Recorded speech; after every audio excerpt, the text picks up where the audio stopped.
550-600 वर्ष इसमें 9 सिद्धियां अगर प्राप्त हुई हैं तो इसी सिद्धपीठ भुड़कुड़ा पे। रसिया के कुछ लोगों ने रिसर्च किया। नमस्कार, मैं हरिंदर, एचएन न्यूज़ 321 में आप सभी का स्वागत है। मैं इस समय जो है गाजीपुर ज़िले में भुड़कुड़ा तपोभूमि पे हूँ और यहाँ के बारे में आपको मैं एक एक चीज़ दिखाऊंगा और बताऊंगा और चलता हूँ, आप अंदर ले चलता हूँ। आप देख सकते हैं पहले पीछे मेरे ये भुड़कुड़ा जो है मठ है, मठ पे अब मैं आ चुका हूँ और यहाँ की सारी चीज़ें मैं आपको बताऊंगा। चलिए मैं अंदर ले चल रहा हूँ। ये अब हम अंदर चल रहे हैं और आप लोग देख सकते हैं भीड़ लगी है अंदर में। और इस समय हम मठ के अंदर आ चुके हैं और मठ का आप देख सकते हैं जो चीज़ें हैं, यहाँ पे लाइन लगी है दर्शन के लिए। अब देखिए मैं अंदर चल रहा हूँ, जो समाधि का दर्शन आपको करवाऊँगा। आप लोग हमारे साथ बने रहिएगा। और यहाँ ये बाबा से भीड़ लगी है, बाबा से मिलने के लिए।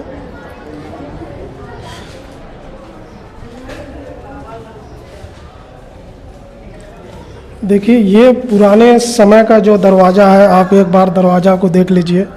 ऐसा दरवाज़ा अब नहीं मिलेगा जो आप दिख रहा है जो। और ऐसे दरवाज़ा बनाने के लिए हमको लग रहा बना ही नहीं पाएंगे लोग, अब बनाने वाले नहीं होंगे जो बनाए हैं। चलिए अंदर मैं चल रहा हूँ। ये अब हम अंदर आ चुके हैं और यहाँ ये समाधि है और ये पहले समाधि दर्शन में करवाऊँगा आपको। आप देख सकते हैं अंदर जो समाधि बनी हुई है भोला साहब का। आप थोड़ा इसको कवरेज करिए और देखिए, आप भी दर्शन करिए। मैं आपको दर्शन करवा रहा हूँ। आते हैं, पहले हम लोग आएंगे, फिर बाद में लोग आते हैं। समझ रहे हैं हम आपकी सारी बात समझ रहे हैं। हम बहुत प्रसन्न हैं कि कम से कम मीडिया के लोग यहाँ आए। चलो कल से इसी बात इसी पर कल। हाँ देखिए, एक भाई साहब मिले हैं, कुछ बताएंगे, आप इनकी बातें सुनिए। पहले आप परिचय हमारे चैनल पर आप दीजिए। मेरा नाम कुल प्रकाश सिंह जी, आजमगढ़ जनपद है मेरा, उमरपुर गांव है। मैं पूर्व प्रधान हूँ वहाँ का और मैं यहीं सिद्धपीठ भुड़कुड़ा का प्रसाद हूँ। महाराज जी की कृपा से ही मेरा जन्म हुआ है और मेरे जन्म के उपरांत मैं यहाँ जो है लगभग 53 साल मेरी अवस्था हो गई। 1 साल बाद मैं यहाँ आना शुरू कर दिया। चाहे हाथी से आया, चाहे बग्गी से आया, जैसे भी आया मेरे माता पिता लाए और मैं इन्हीं का प्रसाद हूँ। और मैं भुड़कुड़ा की संत परंपरा पर बराबर अध्ययनरत हूँ और विश्व की मुझे कहने में कोई गुरेज नहीं है और कोई अतिशक्ति नहीं है कि पूरे विश्व में 9 सिद्धियां अगर प्राप्त हुई हैं तो इसी सिद्धपीठ भुड़कुड़ा पे हुई है। भुड़कुड़ा में और कहीं नहीं। पूरे विश्व की बात मैं कर रहा हूँ, भारत देश की नहीं, पूरे विश्व की बात कर रहा हूँ। इस पर रसिया के कुछ लोगों ने रिसर्च किया, अमेरिका के कुछ लोग आए थे हमारे समय में और कुछ रिसर्च करना चाहे और किए। रिसर्च यहाँ हो रहा है। यहाँ जितने बड़े बड़े संत थे, चाहे एआरी साहिबा थे चाहे वो कबीरदास जी थे, सारे संतों का निचोड़ हमारे परम पूज्य आदरणीय संत श्री बुला साहब जी ने सब कुछ निचोड़ कर रख दिया। और यहाँ के ही संत के द्वारा ट्रेन रोकी गई। अच्छा, उनका क्या नाम था जे रोके थे? जयनारायण साहब जी, जिनको हम लोग मतलब बौरहा बाबा कहते थे जी। तो आप देखिए भाई साहब, एक बहुत अच्छी बात बताएं जो शायद हमको लगता है जो यहाँ के लोग आते होंगे उनको तो पता होगा, जो नहीं आए होंगे उनको हमारे वीडियो के माध्यम से पता होगा, पता चलेगा। जो है ट्रेन इन्हीं संत के माध्यम से रोका गया था। तो आप भी संत हैं यहाँ के। आइए एक और इनसे भी संत हैं, इनके बारे में थोड़ा हम जानना चाहेंगे और पूछना चाहेंगे, लोगों से मिलवाएंगे और बताएंगे बाबा जी यहाँ के क्या चीज़ें क्या कैसे है, कब हुआ। अच्छा, आप अपना परिचय हमको हमारे चैनल पे दीजिए। हमारा नाम कमलेश्वर तिवारी। अच्छा, क्या आप यहाँ के? हाँ, यहाँ के हम विद्यार्थी और पुजारी रहे हैं। जी। अभी भी हैं जी। थोड़ा यहाँ के बारे में हमको थोड़ा जानकारी दीजिए। यहाँ की यह कथा है जी कि मूलकालीन स्थान है और लगभग हम समझते हैं कि 550-600 वर्ष पहले की बात है ये। जी। तो यहाँ गुलाल सिंह जमींदार थे। थोड़ा हमको घुमा सकते हैं, बता सकते हैं जो इनकी समाधि का? हाँ, दर्शन करवा सकते हैं? और उसके लिए चाबी चाहिए पूरा। नहीं, चाबी तो बता सकते हैं ना, जैसे वहाँ। हाँ बता सकते हाँ, हैं। तो चलिए पहले यहाँ से शुरू करिए। तो देखिए, ये यहाँ के संत हैं और यहाँ के देख रेख भी करते हैं और इनसे हम सारी चीज़ें जानने का प्रयास करेंगे और बताएंगे। अब चलिए देखिए, जो है हम पूछ रहे हैं। अच्छा बाबा जी, आप बताइए ये कौन से संत थे, इनकी क्या खासियत थी? ये सतगुरु था बुला साहब की सामने, फिर इनका नाम था बुलाकी जी ये उस समय गुलाल सिंह जमींदार थे, उनके टहलुआ थे। जी तो किसी मुकदमा के तहत जो है कि जी ये लोग दिल्ली गए थे सुनवाई के लिए जी न्यायालय में। जी जी तो गए तो न्यायालय में अभी था, बस अभी उसमें टाइम था। तो वह एक संत थे वहाँ, एक यारी साहब वहीं दिल्ली में। तो देखे कि भी शांत जगह है, तो सोचे कि थोड़ा यहाँ से विश्राम ले लें, फिर समय हो तो चलेंगे वहाँ पर। तो उनसे जब मुलाकात हुई तो अपना दंड प्रणाम हुआ, उन्होंने शिष्टाचार थी, उनको जल जलपान जो कुछ कराया। उसके बाद जो कि जब ये मतलब नतमस्तक हुए तो उन्होंने कहा कि जाओ तुम्हारा विजय हो जाएगा, लेकिन लौटते वक्त मुझसे मिल के जाना, यारी साहब ने कहा। लेकिन उन्होंने जब वहाँ गए, जब विजय हो गई तो वो तो खुशी में महात्मा की बात भूल गए। जब भूल गए जब, तो यहाँ तक कि इतना था उसमें खुशी में तो हो गए कि अपने टहलुआ बुलाकी को भी था छोड़ दिया, वो भी मतलब साथ छूट गया जी। उसके बाद जो कि अपना चले यहाँ पर, आप बुलाकी खोजते खोजते सोचे कि महात्मा जी ने कहा था कि लौटते वक्त जो कि मिल के जाइएगा, तो हो न हो वहीं पर हो, वह वहाँ पर पहुँचे हों। जब वहाँ आए महात्मा जी के यारी साहब के यहाँ, तो वहाँ पर तो थे ही नहीं। तो यारी साहब ने कहा कि अरे कहाँ रह गए आपके मालिक जी। तो उन्होंने कहा कि हम तो समझे कि आप ही के आए होंगे, हमारा साथ तो छूट गया। तो कहें ठीक है, कोई बात नहीं है, जो उनको देने वाला था अब ये तुम्हें दे रहा हूँ। अच्छा। ज्ञान प्रकाश जो भी प्रभु कृपा, क्योंकि कहा जाता है कि प्रभु की कृपा भय सब काजू, प्रभु की कृपा भय सब। प्रभु कृपा होती है तो सारे कार्य सुलभ हो जाते हैं। अनहोनी भी था, अनहोनी भी तो वो भी होनी में परिवर्तित हो जाती है। अच्छा, इन बाबा की खासियत थी। हाँ, तो सुनिए, तो फिर वहाँ से सब छुटी गया। तो जो था प्रकाश पुंज देने वाले थे गुलाल सिंह को, वो जो कि बुलाकी को मिल गया। अब वहाँ से अब प्रभु कृपा वहाँ से। अच्छा, ये बाबा का नाम क्या था? बुलाकी ही था नाम। अच्छा। था हाँ, बाद में बुला पड़ गया। तो वहाँ से जब चले हैं, खोजते खोजते पहले तो सवारी साधन हुआ नहीं करता था। नहीं। तो वहाँ से जब चले तो आए बाराबंकी के आसपास में, पैदल ही मतलब था अपना। वहाँ से चले तो वहाँ पर उनको बहुत भूख या प्यास लगी। तो एक कुछ चरवाहों का मंडली था, भैंस गाय चरा रहे थे। तो उसी में एक बालक था, इन्होंने कहा कि ए बेटा, प्यास में बहुत तेज़ लगी है, पानी पिला देते बड़ा अच्छा रहता। तो वो गया, पानी नहीं लाया। वो जो कि उसकी माँ जो कि दूध बैठाई थी, और वह जो कि उसकी माँ पड़ोस में कहीं गई थी। यह दूध ही का तरीका लिया करके बाबा को दे दिया। हाँ, उन्होंने दूध तो पी लिया, तृप्त होकर प्यास भी बुझ गई और भूख भी मिट गई। उसके बाद उन्होंने कहा कि बेटा यह पूरा लेके चले आए, तुम्हारी घर पे माँ थी ना? बोली नहीं। कहा कि नहीं बाबा, वो तो माँ तो पड़ोस में कहीं गई थी और थी नहीं। मैं उठा के सोचा कि आपको भूख भी प्यास लगी है तो हम क्या दें, ये पूरा लेके चले आए, यही लेकर आपको पिला दें। हाँ, तृप्त हो जाएंगे और प्यास भी बुझ जाएगी ये भी। तो कहे कि बेटा जाओ, तब तुम्हारी माँ बोलेगी, जाओ कातरी जैसे तुम लाए थे वैसे ही रख देना। पड़ोस से आई घर पे, तो पूरा दूध पूरा घर भर पूरा भरा हुआ है, बह रहा है। बेटा ये ऐसे कैसे हुआ? हम तो दूध तो आधी कातरी थी, मैं बैठा के भी गई थी अभी, कैसे इतना दूध हो गया, क्या हुआ? मैं दौड़ आश्चर्य के तो दौड़ पुत्र के पास आई, उस दिखा गई थी, पास में ही चला रहा था। उन्होंने कहा कि बेटा कुछ पिला दो खिला दो तो बड़ा अच्छा रहता। तो हमने हमारे बुद्धि जो काम की, हमने जो कि माँ जो दूध बैठाई थी तुम, वही मैं दूध कातरी से उनको दे दिया। उन्होंने पी लिया। फिर उन्होंने पूछा कि भाई किसी से मांग के लो कि ऐसे लेके चले है? लेकिन माँ नहीं थी, मैं यही पाया सामने, ये लेके चला। हाँ चल। तो उन्होंने कहा कि जाओ उसको उसी तरह उसको रख देना। तो माँ की में ये बात है कि भाई कोई साधारण नहीं था, कोई भगवान था। भगवान था, सही। जैसे वो उनके उस बच्चे की माँ के हृदय में ऐसा भाव उत्पन्न हुआ, जैसे उत्पन्न होने का जो है, हाँ कारण तो डाकू को प्रभु कृपा या कुछ ऐसा होना था, तब तो सप्तऋषियों ने गए और फिर वो कहा कि सब माल निकाल दो। उसके बाद कहा कि सप्तऋषियों ने कहा कि अरे भाई जाओ पूछ आओ क्या नहीं, सब पाप कर्म जो कर रहे हो इसका तुम्हारे परिवार में भागीदार बनेंगे। तो उन्होंने कहा कि अरे अज्ञानता बस कहा कि हमें बुद्धि पढ़ा रहे हैं। कहा अरे भाई बुद्धि नहीं पढ़ा रहे हैं, जाओ पहले पूछ आओ, उसके बाद तो हम जो भी होगा सब दे देंगे।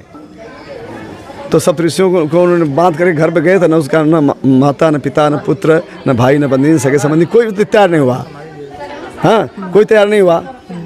तो उन्होंने क्या नाम है कहा कि सब केवल सुख के साथी हैं, दुख के कोई साथी नहीं है। तो वो सब कहे परिवार वाले कि तुम्हारा कर्तव्य हम लोगों का भरण पोषण करना, अब तुम कैसे लेके आ रहे हो, धर्म से लेकर के अधर्म से लेके आ रहे हो, उससे हम लोगों को क्या लेना देना। सही। हाँ, तब उनको ज्ञान हुआ वही, और तब जाकर के तुरंत सप्तऋषियों के चरणों में नतमस्तक हुए और उन्होंने कहा कि अब हमारा कल्याण हमने बहुत पाप किया है।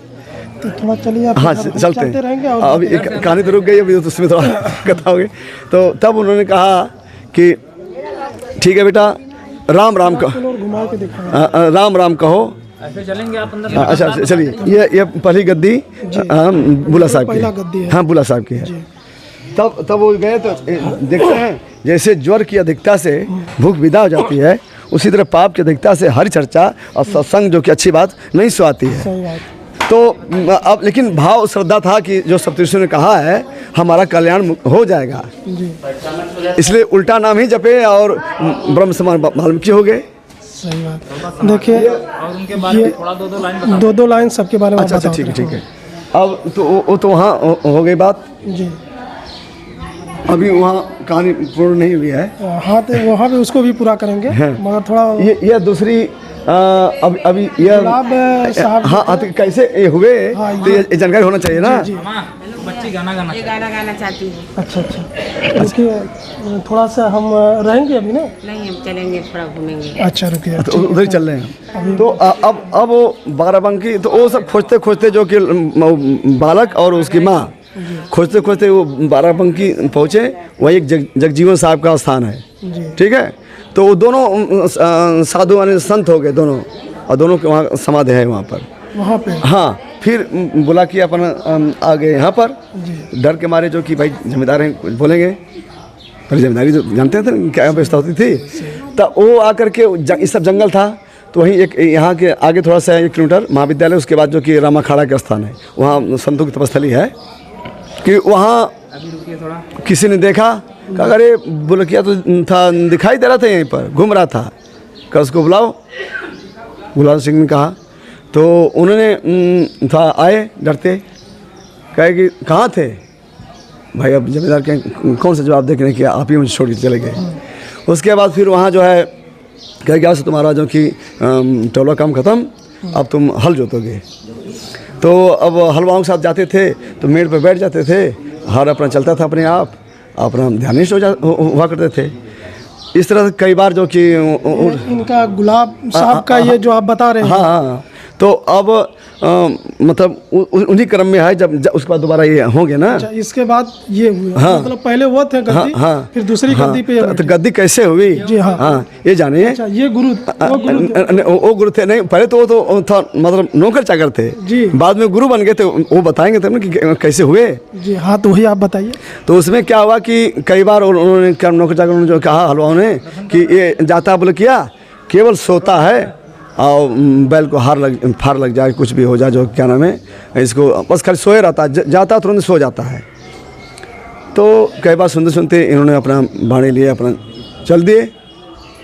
और जब देखें सचमुच में तो हमको अज्ञानता है कि मतलब गुलाब साहब ने उनको चेक करने गए, देखने गए। गुलाल सिंह, हाँ, जब वहाँ गए तो शिकायत कई बार हुई थी कि सच में सो रहा है, बस उसमें क्रोध उत्पन्न हुआ और तुरंत लात उठाए, क्या कि मतलब क्रोध में होता ना कोई, और जो लात उठाए मारे हैं पीछे आते आकाश से दही गिरी है। फिर ओहो महाराज, सब कुछ मैं प्रभु को परोस चुका था, केवल दही बाकी थी। आपने तो अनर्थ कर दिया। और तब उसका इनको ज्ञान चक्षु खुला और तुम नतमस्तक हो गए कि आज से आप बोला कि आप गुरु हो, हम आप तुम्हारे शिष्य हुए। तो जमींदार से जो कि शिष्य बन गए, इनको ला करके यहाँ पर हो गए। फिर इतना प्रभु कृपा की मन एकदम विरक्त हो गया, अपने परिवार को कहा कि भाई तुम लोग जाओ अपना ठिकाना खोज लो। तो कुछ लोग जो कि गुलाल साहब के ख़ानदान के तिरछी के हैं, कुछ लोग माखनपुर हैं, ऐसे लोग चले गए। तो उसके बाद तब ये शिष्य बन गए। जब आप समाधिष्ट हो गए तब आप जो कि गुलाल सिंह यानी था गंदी नसीन हो गए। हाँ चलिए आप आगे। अब ये दूसरी गद्दी गुलाल साहब की है। अच्छा, और ये तीसरी गद्दी जो कि भीखा साहब की। अच्छा, ये तीसरी गद्दी है। हाँ, जो दीवार फटने वाली कहानी जो है। अच्छा, दीवार फटा है क्या? हाँ, उस समय था जब वो अच्छा औगड़ी पंथ के संत थे कीनाराम बाबा। भीखा साहब उसमें खूब चर्चा चल रही थी, तो इन्होंने परीक्षा लेने के लिए कीनाराम आए। देखिए हम लोग जो है भीखा साहब के आए हैं, इनके जो है समाधि पे आप एक बार थोड़ा आप कवरेज करके दिखाइए, और इस पे भी हम चर्चा करेंगे और बातें करेंगे। तो ये तीसरी गद्दी फिर भीखा साहब की हुई। ये 12 वर्ष में ही सिद्ध हो गए। ये 12 वर्ष के? हाँ, 12 वर्ष के थे तभी जो कि सिद्ध हो गए। इनके परिवार वालों ने आया भी, इनका यहीं खाऊपुर बोहना था जन्म स्थान है। उनके माता पिता था आए, भीखानंद चौबे नाम था आपका। तो परिवार में और कोई नहीं था। इनके माता पिता अपना आए गुलाल साहब के यहाँ अपना नतमस्तक हुए कि यही एक बालक है, कैसे परिवार उनका वंश चलेगा। हाँ कैसे चलेगा, तो थोड़ा आप आज्ञा दें कि चलें घर। तो इन्होंने कहा कि ऐसा कि अपने माता पिता को समझाए कि हम अब हमारा मन वहाँ नहीं लगेगा। हाँ, ये जाओ आप जो कि मेरा एक भाई और आ रहा है। तो चौथापन में जो कि कहने में एक भाई और हुआ। और आप अच्छा, तो इनके शक्ति से, हाँ, प्रभु कृपा, हमने कहा ना प्रभु कृपा भैया सबका जो जन्म हमारा सफल बाजू।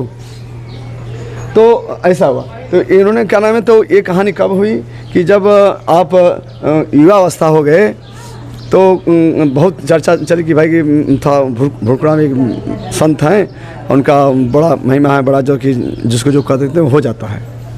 तो औघड़ पंथ के संत थे कीनाराम बाबा रामनगर के। तो उन्होंने परीक्षा की दृष्टि के लिए आए यहाँ पर। तो माया का शेर बना करके और उस पर सवार होकर के आए यहाँ पर। सुबह की बेला थी। तब जब भीखा साहब ने शेर पे सवार होकर, हाँ, शेर पे सवार होकर आए। हाँ, तो अब शेर पे सवार होकर आए यहाँ पर। जब शेर सवार होकर यहाँ आए तो भीखा साहब सुबह की बेला थी, वो दातून कर रहे थे, कच्ची दीवार थी। तो वो था कीनाराम जो थे संत थे, जो परीक्षा की दृष्टि से आए थे यहाँ पर आ रहे थे। तो उनके मनसा को भीखा साहब ने भाप गए। ये भाप गए तो कहा चलो भाई कोई संत आ रहा है, चलो उसकी अगवानी कर लिया जाए। तो उधर से दीवार से अपना आ रहे हैं, इधर शेर से आ रहे हैं जी। तो अपना उधर दीवार से उतरे या शेर से उतरे तो तुरंत आमना सामना हुआ। तो यहीं जो कि क्योंकि सजीव को आपस में कर सकते, निर्जीव को आपस में नहीं कर सकते। तो यहीं जो कि वो कीनाराम हार गए। परीक्षा लेने के लिए आए, अपनी परीक्षा में हार गए। हाँ, तब वो अपना वहाँ से फिर चले शिष्टाचार के नाते यहाँ पर आंगन में बैठा के कर्मचारियों को कहे कि जाओ बेटा, जल भर कोई महात्मा वो दूर से आए हैं, इनको जल जलपान कराओ, इनका सेवा करो। तो उन्होंने कहा कि हाँ, दूधवा मंगाइए, दूधवानी शराब। और के सब शराब और मदिरा खाते हैं ना।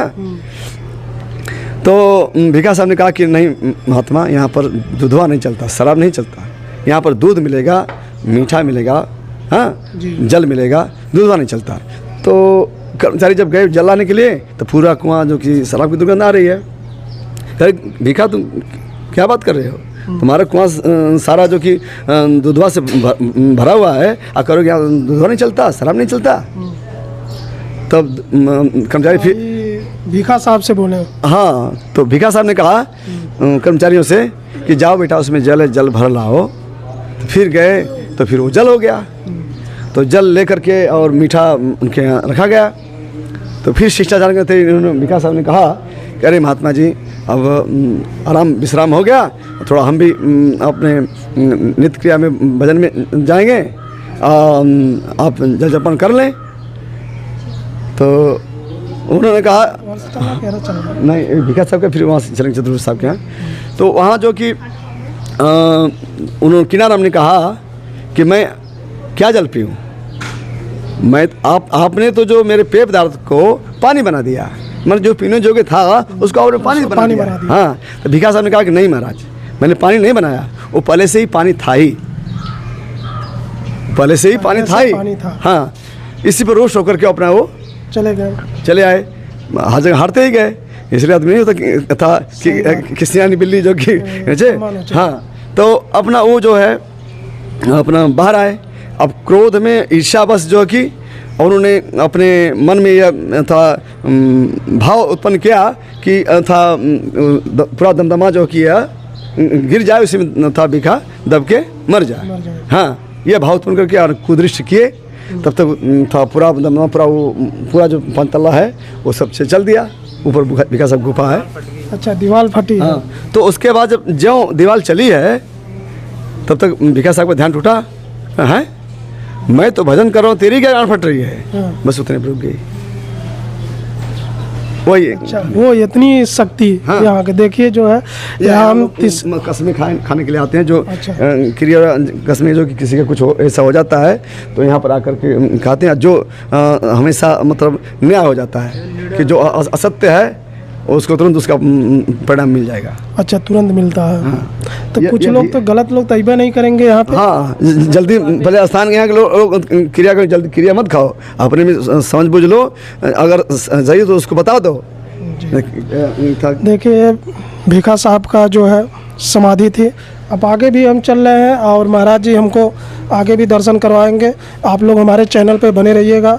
अब हम चल रहे हैं, ये जो चौथा चतुर्भुज साहब जी हैं। हाँ। जो आप देख लीजिए, यहाँ भी ये चौथा महंत ने। हाँ, चौथी गद्दी। यहाँ गद्दी जैसे यहाँ महंत एक गद्दी होती है यहाँ पे भुड़का जो है मठ की। आइए महाराज जी फिर इनके बारे में कुछ बताएंगे। जितने लोग हो गए हैं अपने से मतलब समाधिष्ट हुए हैं। जी जी, मतलब अपने से प्राणायाम को, अपने से जो है हाँ प्राणायाम को, हाँ उसके द्वारा जो कि मतलब ये नहीं कि शरीर मृत होने के बाद नहीं, शरीर अभी श्वासा चल रहा है तभी बैठ करके अपना प्राणायाम को हाँ अपना समय को देखते हुए क्या भाई हमारा समय दूसरे का समय आना चाहिए। तो सबसे ज़्यादा ये गद्दी पे कौन लोग विद्वान सबसे ज़्यादा थे, कौन लोग सबसे ज़्यादा समय दिए थे यहाँ पे बुड़कुड़ा गद्दी पे? ये तकरीबन लमसम सभी का रहा है बराबर। हाँ, अब अभी तो मतलब वो लिपि जो है वो इस पर वो सम्मत नहीं लिखा गया है। जी जी। हाँ, अब एक नया था उसको लिखा गया तो सम्मत नहीं पूरा भर दिया। इसी तरह सम्मत ऊपर लिखता था, सम्मत भी लिख दिया गया था कि इतना सम्मत से इतना सम्मत तक आप थे। हाँ, ये वर्ष तक ये इस पे हाँ, तो यह विवरण जो कि नहीं है, इस तरह स्पष्ट आपको नहीं बता पाएंगे क्योंकि याद नहीं तो गलत बताना सही नहीं है। सही है। तो यह चतुर्भुज साहब की कहानी है। दो लाइन में हर जगह हम लोग घुमा दीजिए। ये चतुर्भुज साहब की देखिए 4 भुजाएं हो गई। अच्छा, हाँ, तो ये कहानी है। ये भिखा साहब को 2 महत्वपूर्ण थे। एक गोविंद साहब जो जानते हैं वहाँ स्थान है, वो भिखा साहब के, हाँ वो भिखा साहब के शिष्य रहे। अच्छा, देखिए यहाँ से गोविंद साहब जो मठ पे गए थे, यही जो है बुड़कुड़ा के मठ से गए। ये इनका ये आज वही जैन साहब की दुकान रुकने की कहानी है। तो आगे से आइए, वहाँ से आना पड़ेगा। ये नंबर का दिए, फिर वो वहाँ से 5वीं, 6वीं, 7वीं या 8वीं है। अच्छा 8वीं यानी कि उस समय अंग्रेजों का था शासन था जब आप गाड़ी रुकने की कहानी है।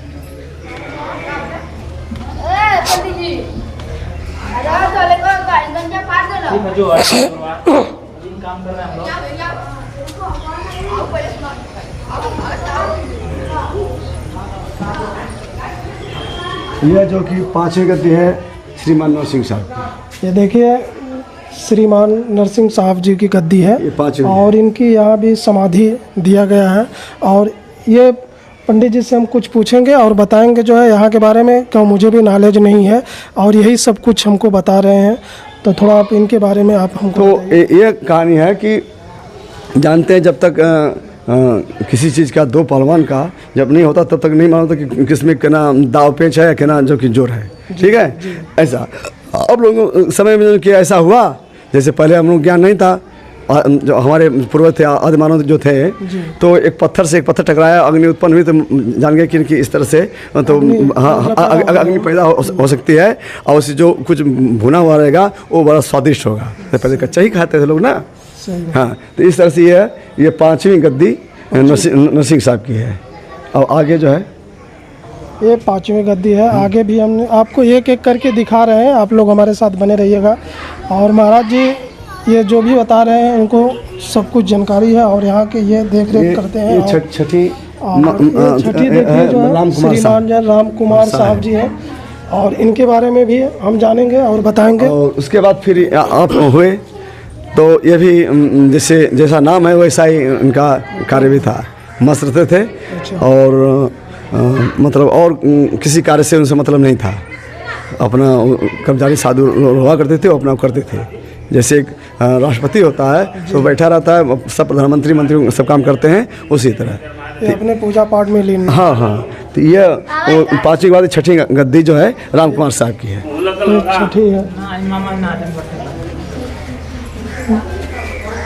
तो अब चलिए जो है हम अब छठी हो गया है, अब सती पे हम चल रहे हैं। श्री रामी साहब, और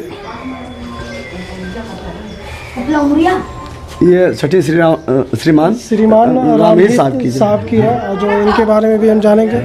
तो इनके बारे में थोड़ा हमको बताइए। इनके बारे में यह है कि वही जो कि उनके बाद जो कि अपना ये तेज प्रकाश निकला, उनके बाद शिष्य हुए, तो यहाँ पर उनको गद्दी इनको मिली। तो आप भी जो कि बहुत उच्च कोटि के संत रहे। ये भी हाँ, लेकिन कुछ कहानी ऐसा जो कि कोई चमत्कार जो कि नहीं था सामने प्रदर्शित हुआ। जब तक कोई नहीं आता, जब से आप मुझसे बात नहीं करेंगे तो कैसे मालूम करिएगा कि क्या है। ठीक है, अब आते लोग अपना फिर समादेश हो गए। फिर उसके बाद इनके बाद जो कि 8वीं गद्दी है जयनारायण साहब की, कई नाम है, भोले बाबा, औलिया बाबा, बरहा बाबा, कई नाम इनका है, एकदम मतलब शिव स्वरूप थे। ये 8वीं गद्दी है श्रीमान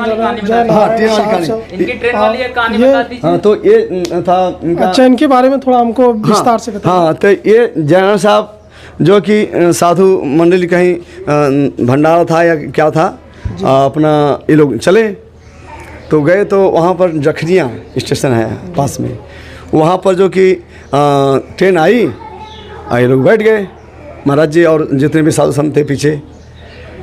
तब तक टीटी आया, कहा टिकट टिकट टिकट, कहा भाई टिकट तो नहीं है। तब आप उतरो, नहीं जा सकते। कहा चलो ठीक है भाई। सभी साधु सहित जन की महाराज जी अपना जयनारायण साहब अपना उतर गए वहीं बैठ के ध्यानिष्ठ हो गए। उसके बाद फिर वो गाड़ी वहाँ से एक पल यानी 1 इंच भी आगे जा ही नहीं रही थी। तो 1 इंच भी नहीं गई। हाँ, उसके बाद बंद हो गई। हाँ, नहीं चालू था पहले, तो कोयला वाला था सिस्टम ना, कोयला नहीं डालेंगे तो बंद हो गई ना। तो कोयला खूब झुक रहे हैं साहब। और उसके बाद फिर इधर क्षेत्र के मतलब इस मतलब एक तरह से कह लीजिए कि उत्तर प्रदेश में जितने ब्रिलियंट था मैकेनिक थे, इस हाँ इंजीनियर थे, इस नौपत गामनी का, इसका हिंदी नाम नौपत गामनी है ना, था रेलगाड़ी का। तो सभी लोग अपना सारा जतन, सारा दिमाग, सारा अपना जो ज्ञान था लगा चुके, और अपना सारा जो भी विद्युता इंजीनियरिंग जो कि उनका फेल हो गया। उसके बाद तब क्या बात, कोई खराबी भी नहीं है और ये आगे नहीं बढ़ रही है। तो उस जो क्या नाम है टीटी था, उन्होंने बताया कि एक महात्मा थे और उनका पूरा मंडली थी और उनके पास टिकट नहीं था, हमने उतार दिया, तभी से की ये स्थिति बनी हुई है। हाँ, तो सारे अंग्रेज अफसर जो कि और जो भी जो थे आकर नतमस्तक हुए, क्योंकि अब जो गलती हो गई है क्षमा करें, आज से किसी साधु महात्मा का टिकट नहीं लगेगा। नहीं लगेगा। तो अब तक नहीं लगता होगा। हाँ, तब कहा कि हाँ, अभी बीच में जो कि उन्होंने कहा कि क्या लक्ष्मणी हमें छोड़ के चली जाएगी क्या। उसके बाद फिर वो चलना, उसका मतलब आगे बढ़ना जो कि बंद हो गया। उसके बाद फिर क्या नाम है, अच्छा चल भाई अब। अच्छा, जब बाबा उसमें बैठे तब क्या हुआ? हाँ, तो जब था बाबा जब बैठे वहाँ पर जमीन पग रखे और साधु सब बैठ गए, अपने आप जो कि चालू हो गई, चलना चालू। हाँ, वही गाड़ी रोकने वाली कहानी है। आगे और कोई- आगे हम ये चलिए आगे भी हम- आठवीं गद्दी, ठीक है। अच्छा ये 8वीं है। उसके बाद ये लोग था कर्मचारी थे, अच्छा अच्छा। यानी कि सारा कार्यभार संभालना आप मतलब हाँ वो भी एक समझ लीजिए महापुरुष। हाँ हाँ जी जी, ये भी देखिए जो है वैसे ही थे। अजब दास जी थे, संत अजब। हाँ ये और उनकी भी समाधि यहाँ पे है। आप और उनके बारे में भी हम जानना चाहेंगे। और इनकी क्या खासियत थी कुछ? ये था एक तरह से देखिए, सेवा नंबर एक संत के नायक दास जी हैं, हाँ, उनकी समाधि ये यहाँ सब पे है। नंबर 1 सेवादार थे। और मतलब उन संतों के से कोई लेना देना नहीं था, सारा कार्यभार जो कि उनको बस खाली पर अपना मस्त रहते थे, और जो भी कार्य था सब आप लोग संपन्न किया करते थे। चलिए और संत निकोल दास जी हैं, और इनकी भी समाधि यहाँ पे है। हाँ जी जी और ये लोग यहाँ के जो है ये भी महापुरुष थे। जी, जी। और देख रेख हाँ जी हाँ देख रहे और हैं। ये संत खिलावन दास जी महाराज, ये संत खिलावन दास महाराज जी हैं, इनकी भी समाधि है। ये 5 संत जो है अच्छा उस समय सेवा में थे। ये संत माखन हाँ, दास जी हैं, हाँ, इनकी भी समाधि है। आप जैसे थोड़ा कहा- सा कवरेज करिए। हाँ, जैसे कहा जाए कि जैसे हनुमान जी थे, जी, जी। हाँ वैसे आप लोग थे। अपना संतों के मतलब कोई सारा कार्य संपन्न कर दिया करते थे। आप लोगों को पता भी नहीं चलता था कि क्या करना क्या नहीं करना है। जो बाबा हैं उनकी जो अब ये जो कि 9वीं गद्दी है जहाँ साहब की बात, ये आखिरी? नहीं, ये 9वीं गद्दी है। हाँ तो इनके नाम से जो कि जो इंटर कॉलेज है अच्छा श्रीमंत रामदास महाराज, वो आपके नाम से सब जो है। तो ये बड़ा ही वो थे, माना बड़ा तेज था। और सारी व्यवस्था इन्हीं समय जो कि वो जमींदार प्रथा टूटी है, जब जमींदार देखिए ये महंत थे, श्री महंत थे ना राम बरन दास जी। 9वीं गद्दी है। 9वीं गद्दी, ये देखिए 9वीं गद्दी है। इनके बारे में भी हम जानने का प्रयास करेंगे, और इनके बारे में थोड़ा बताइए। हाँ तो बड़ा ही तेज थे इनके ना। और यह जो कि समाज के विकास के लिए बहुत उन्होंने किया। अच्छा समाज के हाँ, समाज सेवक थे। हाँ जैसे इंडिया जो कि आपके थकर कमल ठाकुर द्वारा हुआ है, हमको आशा कि सन 1935 में हुआ होगा। उसके बाद बगल में संस्कृत पाठशाला है, सब आपके ही इन्हीं का देन था। हाँ जी जी। और उसके बाद फिर इनके बाद जो कि 10वीं गद्दी श्री रामदास जी महाराज, रामदास दास जी इनके नाम से आशीष दास जी हैं, हाँ, जो महाविद्यालय है। श्रीमान राम आशीष दास थे, हाँ, जो 10वीं गद्दी है। और इनका भी समाधि। हाँ अच्छा हाँ तो जो महाविद्यालय है आपके नाम से है। अच्छा तो अभी हरफर मौला थे, बहुत बड़ा मतलब संगीत का भी बहुत बड़ा ज्ञान था हमारा, एकदम से मतलब कि परिपूर्ण थे। तो इसमें एक पहाड़ा आता है, कहते हैं भिका साहब के कि 10वें दिशा मामला, अभी उसमें कहानी जो कट गई अब इससे। हाँ हाँ तो उन्होंने कहा कि जब क्रोध में आए कि राम बीच में कट गया रील, तब बची आ गई है कि उसमें उन्होंने कहा कि किराम ने कहा कि जाओ भिका तुम्हारी 10 बजे तक चलेगी। तो भिका साहब ने कहा कि 10 बजे चलेगी ना, लेकिन तुम्हारे ही तक रह जाएगी। और 10वें गद्दी में तो देश एक नया करवट लेगा। शिक्षा दीक्षा रक्षा तीनों मृत हो जाएंगे। शिक्षा भी कहाँ है सब। ये कौन बाबा बोले थे ये चीज? भिका साहब। अच्छा जो स्टार्टिंग थी, हाँ शुरुआत नहीं तीसरे नंबर। अच्छा तीसरे नंबर। जिनकी दीवार फटने वाली कहानी है, क्रिया को कसम खाते हैं, जिनके शिष्य गोविंद साहब हैं। जी जी अच्छा इन्हीं के थे गोविंद साहब। जी जी वो कहानी भी नहीं बता पाए क्योंकि इसमें आपके और देखिए अभी भी हम यहाँ कवरेज करेंगे, फिर बाद में हम गोविंद साहब का भी यहाँ का कुछ चीज़ें हम आपको दिखाएंगे। तो उसके बाद तो उन्होंने कहा कि देश एक नया करवट लेगा, शिक्षा। और ये तो सही है, ले लिया। हाँ लेकिन देश एक नया करवट लेगा, और शिक्षा दीक्षा रक्षा तीनों मृत हो जाएंगे। रक्षा कहाँ है? रक्षा की बचक हो रहा है। दीक्षा कहाँ कौन किसी के बनना चाह रहा है? कोई नहीं बनना चाह रहा। हाँ गुरु बनना चाह रहा है, शेला कोई नहीं बनना चाह रहा है। और शिक्षा कहाँ शिक्षा लगे न था, शिक्षक पढ़ा रहे ढंग से और न शिक्षार्थी पढ़ने वाले हैं। तो शिक्षा दीक्षा दीक्षा तीनों मृत हो गए। तो ये सामने दिख रहा है, यह 500 वर्ष पहले विकास ने बता दिया। 500 वर्ष पहले की बातें हैं। हाँ, तो ये बात 10वीं गद्दी जो की है बीका साहब श्री रामचंद्र जी महाराज, ये भी ब्राह्मण बालक ही थे। बड़ा ही हर तरह से मतलब कि बड़ा अच्छा सुचारू रूप से जो कि स्थान का सब व्यवस्था देखे, उसके बाद समय आकर के अपना समाधि की हुई। और फिर 11वें में जो कि वर्तमान शत्रुघ्न जी महाराज हैं। अच्छा, जहाँ पे भीड़ लाइन लगी थी मिलने के लिए। हाँ, 11वें जो कि यहाँ गद्दी नसीन जो है ये श्रीमंत शत्रुघ्न जी महाराज हैं। ठीक है। हेलो दोस्तों, आप देख सकते हैं यहाँ का जो है मैं भुड़कुड़ा मठ का कवरेज किया और बाबा साहब भी हमको कुछ बताए जो यहाँ का देख रेख करने वाले हैं। और एक तरीके से मान के चलिए यहाँ के सेवा भाव इनका बराबर रहता है और सब दर्शन एक एक जो है समाधि का बताए और उसके बारे में हमको नॉलेज दिया। हमारे चैनल पे आप लोग बने रहिएगा और इसी के साथ अगली वीडियो में फिर हम मिलेंगे। आप लोगों का धन्यवाद। चले।